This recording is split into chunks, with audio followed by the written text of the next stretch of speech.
بسم اللہ الرحمن الرحیم۔ السلام علیکم۔ غریب، دودھ اور بلی۔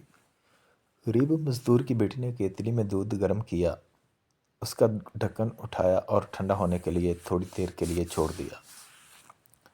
تھوڑی دیر بعد آئی، ڈھکن کیتلی پر رکھا، دودھ سے بھری کیتلی اٹھائی اور باہر کی طرف چل دی۔ جاتے جاتے اس کے ہاتھوں سے کیتلی اچانک چھوٹ کر نیچے گری۔ سارے کا سارا دودھ زمین پر پھیل گیا۔ باپ خاموشی سے ایک طرف بیٹھا یہ منظر دیکھ رہا تھا۔ اس کے ایک دن کی کمائی کے برابر نقصان ہو چکا تھا۔ اس نے آسمان کی جانب نگاہ اٹھائی اور بولا، اے مالک، اس طرح کے چھوٹے بڑے نقصان ہم غریبوں کا مقدر ہی کیوں ہوتے ہیں؟ کیا ہم غریب ہی تجھے نظر آتے ہیں؟ دنیا جہان کی مصیبتیں ہم غریبوں کے لیے ہی ہیں۔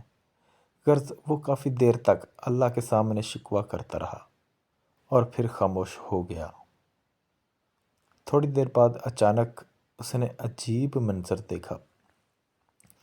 ایک بلی کہیں سے نمودار ہوئی اور اس نے زمین پر پھیلا دودھ چاٹنا شروع کر دیا۔ جب وہ جانے کے لیے مڑی تو ایک دم لڑکھڑائی اور زمین پر گر کر لوٹ پوٹ ہونے لگی۔ وہ بھاگ کر پہنچا لیکن اس کے پہنچنے سے پہلے ہی بلی کی موت ہو گئی۔ اسے صدمہ ہوا، یقیناً انجانے میں دودھ میں کوئی مہلک چیز شامل ہو گئی تھی۔ اس نے کیتلی کو اندر سے دیکھا تو اس کے اندر ایک چھپکلی مری پڑی تھی۔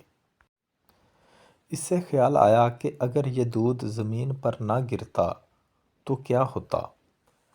فوراً رب کی بڑائی کا اسے احساس ہوا، ندامت کے آنسو گرنے لگے۔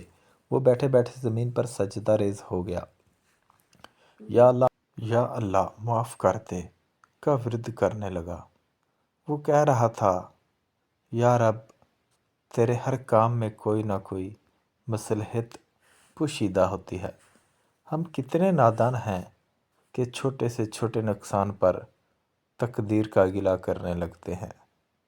اس لیے ہمیں چاہیے کہ صبر اور استقامت سے کام لیں، کسی چیز میں بھی جلد بازی نہ کریں اور اللہ کا شکر ادا کرتے رہیں۔ اللہ حافظ۔